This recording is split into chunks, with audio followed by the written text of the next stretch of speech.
Hello प्यारे बच्चों, कैसे हैं आप सभी। उम्मीद है आप सभी लोग स्वस्थ होंगे, मस्त होंगे और अपनी अपनी पढ़ाई में व्यस्त होंगे। आज तो आप लोगों ने पढ़ाई नहीं की होगी ज़्यादा, क्योंकि आज मकर संक्रांति का त्यौहार पूरे देश भर में बड़े ही जोश और उल्लास के साथ मनाया जा रहा है। और इस बीच मैं आप लोगों के लिए कक्षा 12वीं हिंदी के जो कवि हैं, काव्यखंड के और उनकी प्रमुख रचनाएं हैं, तो वो लेकर आया हूँ। उसका वीडियो है आप लोगों के लिए। तो पहले कवि हैं हरवंश राय बच्चन, जन्म 1907, मृत्यु 2003।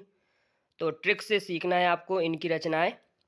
मधुबाला पहनकर कलश लेकर साला जाती है, वह निशा को निमंत्रण देती है और एकांत में संगीत सुनती है। तो प्यारे बच्चों, हरिवंश राय बच्चन की जो प्रमुख रचनाएं हैं वो हैं मधुबाला, मधु कलश, मधुशाला, निशा निमंत्रण और एकांत संगीत। दूसरे कवि आते हैं आलोक धनवा, जन्म 1948। इनकी रचनाओं का जो है ट्रिक है ब्रूनो जनता रोज भागी। ब्रूनो से कोई आदमी कह रहा है कि ब्रूनो जनता रोज भागी, मतलब रोज भागेगी।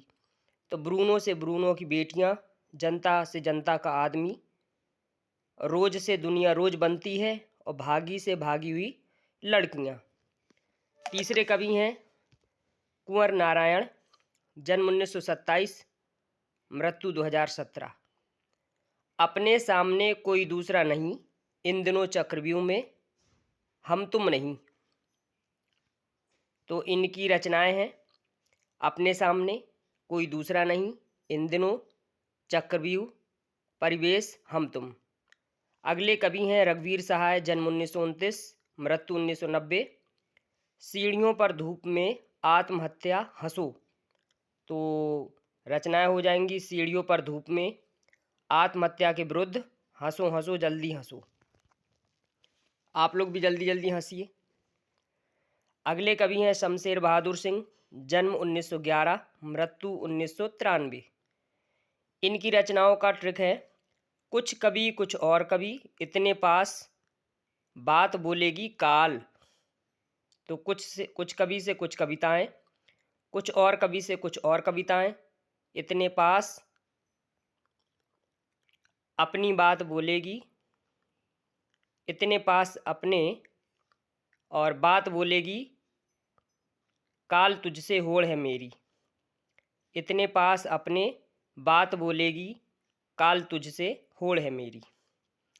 अगले कवि हैं सूर्यकांत त्रिपाठी निराला, अल्हड़ मस्त कवि।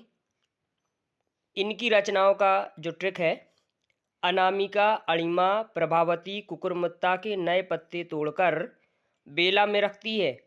बेला मतलब कटोरे को बेला बोलते हैं कहीं कहीं पर।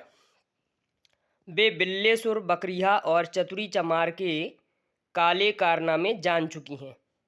तो अब देखिए, अनामिका से अनामिका, अणिमा से अणिमा, प्रभावती से प्रभावती, कुकुरमुत्ता से कुकुरमुत्ता, नए पत्ते, बेला से बेला, बिल्लेसुर बकरिया से वही रचना हो जाएगी।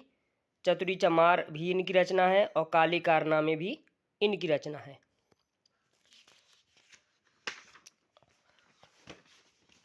अगले कवि हैं गोस्वामी तुलसीदास, जन्म 1532, मृत्यु 1623। इनकी जो कविताओं का कहना चाहिए, जो इनकी रचनाएं हैं उनका मैंने जो ट्रिक बनाया है वो एक दोहे के रूप में बनाया है। तो आप लोग सुन लीजिए, क्योंकि इनके दोहे, चौपाई और छंद, शोरठा बहुत प्रसिद्ध है। तो देखिए मैंने क्या बनाया है। राम विनय गीता श्री दोहा कविता राम, और तन मन कौतारी के जप लो सुबह शाम। तो राम से रामचरितमानस, विनय से विनय पत्रिका, गीता से गीतावली, श्री से श्री कृष्ण गीतावली, दोहा से दोहावली, कविता से कवितावली और राम से राम आज्ञा प्रश्न। फिराक गोरखपुरी, जन्म 1896, मृत्यु 1983। गुले नगमा जिंदगी, रंगी गजल, ये इनका ट्रिक है। तो गुले नगमा से गुले नगमा, जिंदगी से बजमे जिंदगी, रंगी से रंगी शायरी और गजल से उर्दू गजल गोई। अगले कवि हैं और काव्यखंड के आखिरी कवि हैं उमाशंकर जोशी। जन्म 1911, मृत्यु 1988। प्यारे बच्चों, मैंने इन लोगों की जो जितने भी कवि मैंने आपको पढ़ाए हैं, जो ट्रिक से इनकी रचनाएं पढ़ाई हैं, उनका जन्म मृत्यु भी मैंने आप लोगों को बता दिया है ताकि आप लोगों को याद हो जाए। जन्म मृत्यु रचनाएं तीनों चीज़ें आपको इस वीडियो में मिल जाए इसलिए बताया है। बसंत में निशीथ का प्राचीना आतिथ्य गंगोत्री के पास विश्व शांति फैला रहा है।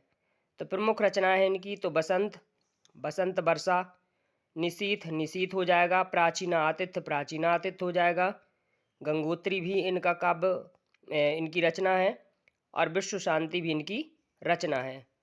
तो प्यारे बच्चों, मैंने ये जो आप लोगों के लिए वीडियो बनाया है, इस वीडियो को बनाने में करीब 2 से 3 घंटे लग गए हैं और मेरे सामने सिर्फ आप लोगों का ही कहना चाहिए एक प्रश्न रहता है कि जो 12वीं के बच्चे हैं, जो 10वीं के बच्चे हैं, जो 8वीं के बच्चे हैं, उन लोगों को किस तरीके से ज़्यादा अच्छा पढ़ाया जा सके, वीडियो के माध्यम से पढ़ाया जा सके, ताकि उनको जो है कम समय में अच्छा मिल सके और अच्छे से अच्छे नंबर आ सकें। यही एक उम्मीद रहती है मेरे मन में और यही एक मेरी सोच रहती है कि मैं अपने वीडियो के माध्यम से बच्चों को पढ़ा सकूं, अच्छे से पढ़ा सकूं, क्योंकि अब समय आप लोगों के पास कम है। किताब तो आप लोग देखते हो तो आप लोगों को थोड़ा सा आलस्य भी आता होगा किताब उठाने में, और किताब से देखने की पढ़ने की बात आती होगी तो आप लोगों का धैर्य भी जाता होगा, डिप्रेशन भी आता होगा कि यार मुझे किताब से याद करना है। तो मैंने वीडियो का एक माध्यम लिया है वीडियो को कि आप लोग वीडियो से देखेंगे, पढ़ेंगे और ट्रिक के माध्यम से पढ़ेंगे तो शायद आप लोगों को जल्दी याद हो जाएगा।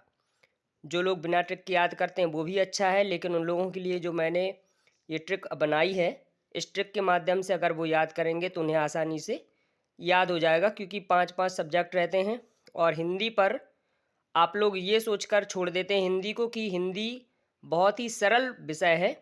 तो प्यारे बच्चों, विषय तो बहुत सरल है, लेकिन इसमें मार्किंग करना, स्कोर करना बहुत टफ बात है।